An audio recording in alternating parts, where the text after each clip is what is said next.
பேரவைத் தலைவர் அவர்களே, வித் யுவர் பெர்மிஷன் அவங்கலாம் போயிட்டாங்க. நான் ஒரு ஆக்ஷன் பண்ணிக்கலாமா?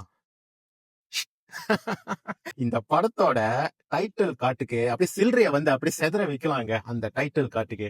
இந்த படத்தோட பாசிட்டிவ்லாம் நான் வந்து சொல்லிடுறேன். சரிங்களா? அப்புறம் விஜய் ரசிகர்லாம் நீங்கலாம் வந்து கோச்சிக்கூடாது. நான் வந்து பண்ணி ரிவ்யூ பண்ணியிருக்கிறேன்னு. இது வந்து என்னோட ஹானஸ்ட் ரிவ்யூ. என்னோட பாயிண்ட் ஆஃப் வியூல இருந்து நான் சொல்லியிருக்கேன். சரிங்களா?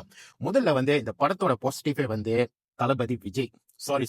Honourable chief minister of Tamil Nadu Joseph Vijay அவர்கள் இந்த படத்தோட ஹோல் கதையை வந்து அப்படி ஷோல்டர்ல வந்து தாங்கி போயிருக்காரு. அடுத்து வந்து அந்த ஃப்ரேம், அந்த ஆக்ஷன், அந்த கியூட்னஸ் படம் வந்து ஒரு பெரிய ட்ரிபியூட் தான். ஆஃப்கோர்ஸ் இந்த படம் உங்களுக்கு தெரியும். இதுதான் வந்து கடைசி படம். இதுல வந்து அதிகம் வந்து இந்த அரசியல் வசனங்கள்லாம் நிறைய இருக்கும். பில்டப் சீன்லாம் வந்து ரொம்ப இருக்கும். அப்படி பார்க்கும்போது அந்த கையில வந்து அந்த டிவி கேன் அந்த பச்சை குத்திட்டு அந்த வர மாதிரி ஒரு சீனு, அம்பேத்கரோட புத்தகத்தை வச்சு அந்த தாத்தாவை வந்து அப்படி கை பிடிச்சி இப்படி தூக்குற மாதிரி அந்த மாதிரி சீனு. ஸோ நிறைய வந்து அரசியல் சம்பந்தப்பட்ட சில டயலாக்ஸ் டைரக்டாவும் இருக்கும், இன்டைரக்டாவும் இருக்கும் இந்த படத்துல. அனிருத் மட்டும் இந்த படத்துக்கு வந்து மியூசிக் பண்ணலனா இந்த படம் நல்லாவே இருந்திருக்காதுங்க. ஏன்னா இந்த படத்தோட நிறைய காட்சிகள்லாம் வந்து மியூசிக்லயே வந்து கன்வே பண்ணிருப்பாங்க. எந்த இடத்துல வந்து அந்த பாட்டு போடணும் அப்படி அந்த கூஸ் பம்ப் பண்ற அளவுக்குலாம் வந்து அனிருத் வந்து இந்த படத்துக்கு வந்து செம்மையா மியூசிக் பண்ணிருக்காரு. இந்த படத்துல வந்து மமிதா பச்சன் நடிச்சிருக்காங்க. விஜய்க்கு ஈக்குவலா நடிச்சிருக்காங்க. நல்ல ஒரு கேரக்டர், நல்ல ஒரு ரோல். இதெல்லாம் பாசிட்டிவா இருந்தாலும் இந்த படத்துல வந்து என்ன பிரச்சனை மட்டும் நான் சொல்லிடுறேன்.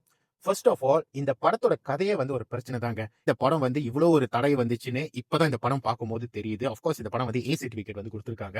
இதுல வந்து கைஸ் வயலன்ஸ் வந்து ரொம்ப அதிகமா இருக்கு. டாப் பீக்ல இருக்கு கைஸ் வயலன்ஸ். சோ வயலன்ஸ் வந்து இந்த படத்துல நீங்க பாத்தீங்கன்னா நினைக்கிறேன் ஒரு லட்சம் பேருங்களை வந்து கொன்னு போட்டிருப்பாங்க போலுக்கு இந்த படத்துல. பாக்குறப்பெல்லாம் வந்து கன்ல ஷூட் பண்றது, கத்தியில வந்து குத்துறது, விளையாட்டு ஜாம வந்து கத்தியில வந்து குத்துற மாதிரி இருக்கு. தலையை வெட்டுறது, இங்க குத்துறது, அங்க குத்துறதுன்னு ரொம்ப மோசமா இருக்கு. சோ பிள்ளைங்களை எல்லாம் வந்து கூட்டிட்டு போவாதுங்க இந்த படத்துல. ரொம்ப டிஸ்டர்பிங்கான சீன்ஸ் எல்லாம் வந்து இந்த படத்துல வந்து இருக்குங்க. அப்புறம் வில்லன்னு ஒருத்தர் இருக்காருங்க. வேற யாரு? பாபி டியோல்ங்க. அப்படியே அவர் வந்து ஒரு பயங்கரமான ஒரு வில்லன்னு வந்து அவருக்கு வந்து ஒரு பெரிய பில்டப் பயங்கரமா காட்டுறாங்க. சோ அதெல்லாம் வந்து பார்க்கும்போது ஐயோ என்னடா இது டப்ப டப்ப டப்ப டப்ப டப்ப டப்பன்னு ஷூட் பண்றாங்க. ஆப்பிரிக்காவே வந்து அழிக்கிறாராம். அதுக்கப்புறம் இந்தியாவிலேயே வந்து இதே மாதிரி செய்யணும்னு நினைக்கிறாராம். ஒரு சிவில் வார் கொண்டு வரணும்னு நினைக்கிறாங்க. லாஜிக்கே இல்ல கைஸ். எப்படிடா இந்த மாதிரி பண்ண முடியும்? எப்படிடா அந்த மாதிரி செய்ய முடியும்? அப்படின்லாம் வந்து நீங்க ஃபீல் பண்றீங்க. அண்ட் ஆல்சோ இந்த படத்துல வந்து சில ரொம்ப முக்கியமான ட்ரூ ஈவென்ட் வந்து சில மையமா ஆக்கி இந்த படத்துல வந்து காட்சி அமைப்புலாம் செஞ்சிருக்காங்க. அண்ட் ஆஃப்கோர்ஸ் இந்த படத்துல வயலன்ஸுக்கு அந்த ஆக்ஷன்ஸ்க்கு எல்லாம் வந்து குறையே இல்லைங்க. அது இந்த ஃபேமிலி ஆடியன்ஸ் பெண்கள்லாம் இதை பார்க்கும்போது கொஞ்சம் மனசு கஷ்டமா இருக்கும். But at the same time இந்த படத்துல வந்து பெண்களுக்கும் குழந்தைகளுக்கும் வந்து பேசுற மாதிரி காட்சிகள்லாம் இருக்கும். அதுல வந்து கண்டிப்பா வந்து நல்ல ஒரு மோட்டிவேட்டடான ஒரு சீன்லாம் வந்து இதுல வந்து இருக்கு கைஸ். ஒரு அப்படி டிராகியான ஒரு சீன் இருக்கும் கைஸ். ட்ரானும் வந்து ஹியூமன் ஆயிட்டும் யூஸ் பண்ணி கிட்டத்தட்ட ஒரு 20 நிமிஷம் நினைக்கிறேன் அந்த காட்சி மட்டும். அந்த ட்ரான்ஸ் எல்லாம் வந்து அட்டாக் பண்ற மாதிரி அதெல்லாம் பார்க்கும்போது எனக்கு சீக்கிரம் முடிங்கடா அப்படிலாம் வந்து நான் ஃபீல் பண்ண ஆரம்பிச்சுட்டேன். ஹவ் இந்த படம் வந்து ஒரு ஒன் டைம் வாட்சபிள்.